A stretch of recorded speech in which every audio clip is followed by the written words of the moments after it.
Genghis Khan was born as Temujin around 1162 near the Anan River in the Mongolian steppes. His father, Yasuge, was a minor chieftain of the Borjigin clan. Temujin's early life was defined by brutal hardship. When he was 9, his father was poisoned by rival Tatars, leaving his family abandoned by their clan to fend for themselves. They survived in extreme poverty, hunting and foraging, and Temujin even killed his half-brother in a dispute over food. This period forged his ruthless survival instincts and deep understanding of both tribal politics and the plight of the common herder. As a young man, Temujin began his ascent by reclaiming his family's status through shrewd diplomacy and martial prowess. A key early move was renewing his childhood and blood brother bond with Jamuka, a future rival, and allying with Togrul, the powerful Khan of the Karaites, his father's old ally. With this support, Temujin started consolidating power, defeating the Merkid tribe who had kidnapped his wife, Bird. This victory enhanced his reputation as a leader who protected his own. He began attracting followers by promoting based on merit rather than aristocratic birth, challenging traditional tribal hierarchies. After years of complex warfare and shifting alliances against confederations like the Tatars, Maimans, and his former friend Jamuka, Temujin emerged supreme over the Mongolian steppes. In 1206, he convened a Kurultai Great Assembly at the source of the Anan River. Here, he was proclaimed Genghis Khan, a title often interpreted as universal ruler or oceanic Khan. This was a revolutionary moment. He was no longer just a tribal chief. He was the sovereign of a united Mongol nation, the Yik Mongol Ulus, founded on new laws and a new identity, transcending old clan loyalties. To bind his diverse new nation, Genghis Khan instituted the Yasa, a comprehensive legal code. It was a blend of traditional steppe customs, his own decrees, and practical rulings. The Yasa emphasized loyalty to the Khan above all, prescribed harsh punishments, often death, for crimes like theft, adultery, and lying, but also promoted religious tolerance and protected trade routes. It standardized military organization and disciplined camp life. The Yasa's primary goal was to eliminate causes of tribal conflict, enforce order, and create a predictable, stable framework for the empire's subjects and armies. The Mongol army was the engine of conquest, a revolutionary force of light and heavy cavalry, organized into a decimal system, Arban, Zuan, Mingan, Tumen. It was highly disciplined and meritocratic. Soldiers were masters of the composite bow, capable of firing accurately from horseback at full gallop. Their tactics were based on speed, deception, and terror, feigned retreats, envelopments, and the use of siege engineers from conquered lands. They were experts in psychological warfare, often offering cities a choice between surrender and annihilation. Logistics and communication, using the relay system YAM, were unparalleled. Genghis Khan's first major foreign campaign was against the Jin dynasty of northern China, 1211 to 1234. The Jin, who had long dominated the Mongols, were a powerful, fortified state. The Mongols adapted, learning siege warfare from Chinese engineers. They breached the Great Wall and won decisive battles like Yehuling. By 1215, they sacked the Jin capital, Jiangdu, modern Beijing, acquiring vast wealth and technical knowledge. This war shifted the Mongols from a steppe confederation into a world empire, exposing them to advanced administration, technology, and the immense resources of sedentary civilizations. The invasion of the Khwarezmian Empire, 1219 to 1221, was a defining, brutal chapter. Triggered by the execution of Mongol trade envoys by Shah Muhammad II, it was a war of vengeance. The Mongol armies, split into multiple divisions, systematically destroyed the empire's cities, Bukhara, Samarkand, Urgench, Merv, and Nishapur. The scale of destruction and loss of life was catastrophic, intended to shatter resistance and avenge the insult. This campaign extended Mongol rule deep into Central Asia and Persia, demonstrating their ability to project power over vast distances and against sophisticated urban societies. Genghis Khan's success relied on brilliant, loyal generals, foremost among them Subutai and Jeeb. They were masters of operational art, capable of independent command over vast distances. Their most famous exploit was a 2-year, 5,500-mile reconnaissance in force, 1221 to 1223, through the Caucasus. They crushed Georgian and Rus armies at the Battle of the Kelka River, gathering intelligence for future invasions of Europe. Their campaigns exemplified the Mongol military doctrine of deep strikes, strategic feints, and gathering critical geopolitical intelligence, paving the way for future conquests under Genghis's successors. Contrary to his destructive reputation, Genghis Khan was a pragmatic ruler. He established an efficient administration using captured scribes, often Uyghurs or Chinese, to manage records and taxation. He instituted a writing system for Mongolian. Remarkably, he decreed religious tolerance for all faiths, Buddhism, Christianity, Islam, Taoism, as long as they prayed for the longevity of the Khan. This policy prevented religious rebellion and encouraged scholars, artisans, and administrators from all cultures to serve the empire, creating a cosmopolitan and functional imperial apparatus focused on stability and revenue. Genghis Khan's greatest, often overlooked legacy was the revitalization of the Silk Road by unifying the steppe and eliminating petty robbers and rival states.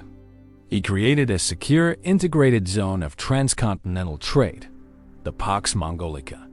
He protected merchant caravans with paisi, safe conduct passports, and granted them tax exemptions. This policy dramatically increased the flow of goods, ideas, technologies, and people between East and West, from Chinese silks and porcelain to Persian astronomy and medicine, laying the groundwork for a pre-modern era of globalization done in 1226. Genghis Khan launched a campaign against the Tangut Western Shah for withholding troops. During this war, in August 1227, he died. The exact cause remains mysterious.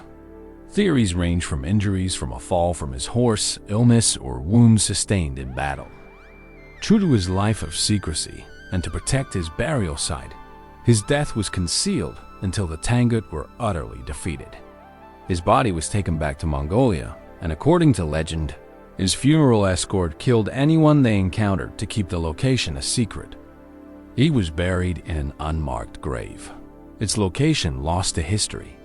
Genghis Khan had carefully planned his succession to avoid civil war. He chose his third son, Dadai, as his heir, seeing him as a balanced and diplomatic leader who could maintain unity.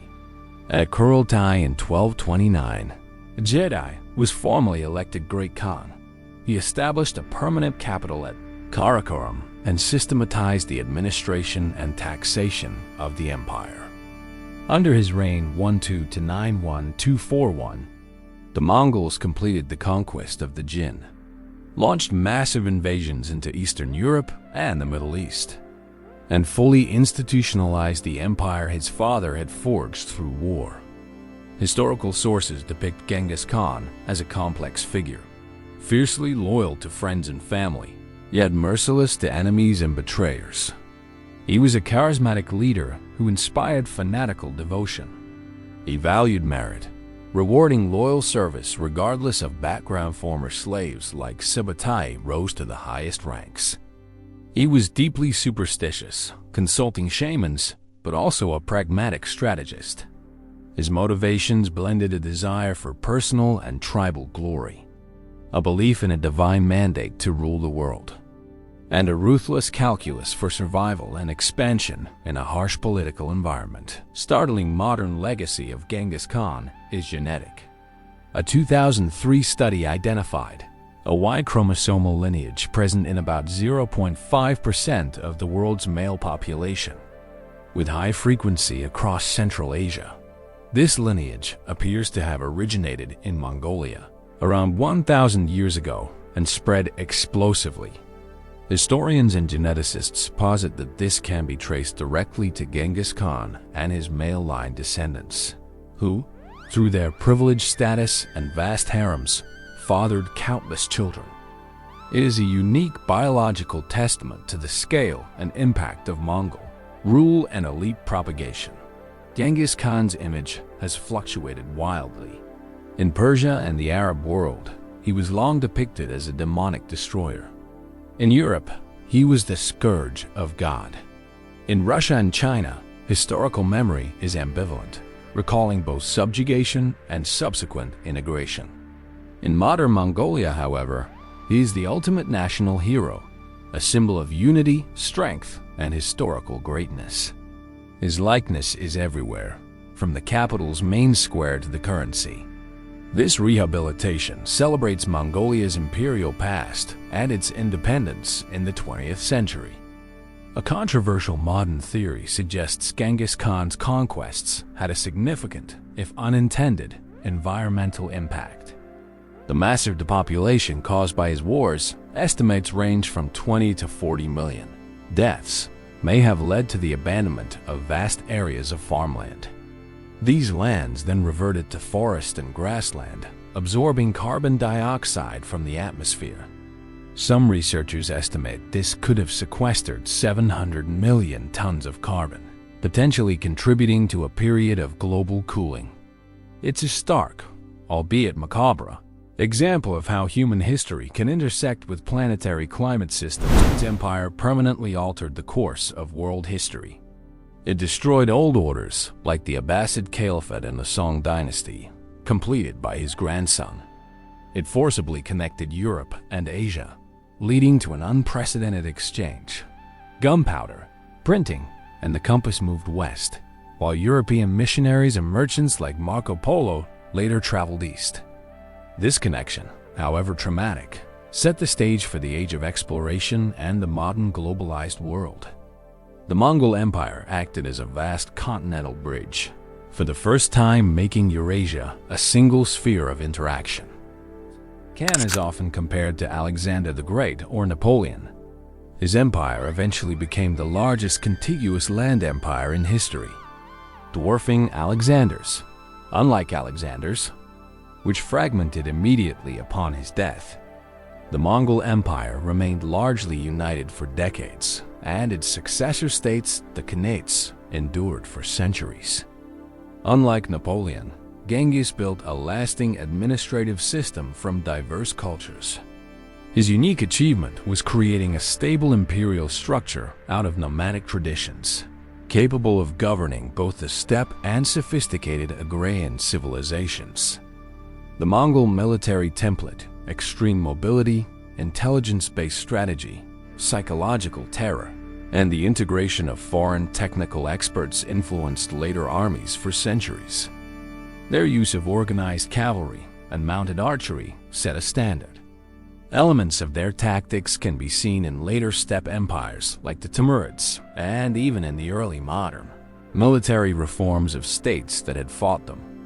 Their greatest contribution to military art was the concept of the operational level campaign, executed over thousands of miles with coordinated, independently moving armies, a feat not replicated until the modern era. The primary Mongolian source for his life is the secret history of the Mongols, written anonymously after his death for the royal family. It is a unique blend of epic poetry, folklore, historical narrative, and political justification. It provides intimate details of his early struggles, his relationships, and the steppe political worldview. While not a critical history in the modern sense, it is invaluable for understanding the man as the Mongols themselves saw him, a divinely favored, cunning, and heroic figure whose rise was preordained and whose flaws were part of his legendary stature. Any assessment must confront the immense human cost. Cities were razed, populations massacred as collective punishment or to induce terror in the next target. Historical chronicles from Persia and China speak of pyramids of skulls and rivers running red. While medieval numbers are often exaggerated, modern estimates suggest his campaigns may have killed tens of millions, causing demographic collapses in some regions. This destruction was not mindless. It was a calculated instrument of policy designed to break resistance quickly and decisively, but its brutality left a deep scar across Asia. Genghis Khan's descendants ruled vast territories for generations. His grandsons founded the Great Khanates, Kublai Khan, Yuan dynasty in China, Hulagu Khan, Ilkhanate in Persia, Bata Khan, Golden Horde in Russia, and Chagatai Khan, Chagatai Khanate in Central Asia. These states, often at war with each other, carried forward Mongol traditions while adapting to local cultures. Bloodlines, traced back to Genghis, provided legitimacy across Eurasia for centuries, with the last ruling descendants in Central Asia persisting into the 20th century, a testament to the enduring power of his lineage. Since Mongolia's democratic revolution in 1990, Genghis Khan has been resurrected as the central pillar of national identity, replacing the socialist-era heroes. The state embraces him as the father of the nation. His name and image are used for everything from the country's main airport, Genghis Khan International Airport, to brands of vodka and cashmere. This revival is about reclaiming a glorious past, fostering patriotism, and asserting a unique Mongolian identity distinct from both Soviet and Chinese influence. He is the ultimate symbol of independence and historical agency. The final mystery of Genghis Khan is the location of his burial site. According to tradition, he was interred without markings in the sacred Burkhan-Khaldan mountain region, and the ground was trampled by horses to erase all traces. Numerous expeditions have failed to find it. This missing grave adds to his mythic stature. It symbolizes the essence of his power, rooted in the nomadic steppe, inseparable from the land, yet ultimately ephemeral and untouchable. He remains a figure of awe, unifying force for Mongolia, a destroyer in much of the world, and an undeniable pivot point of human history.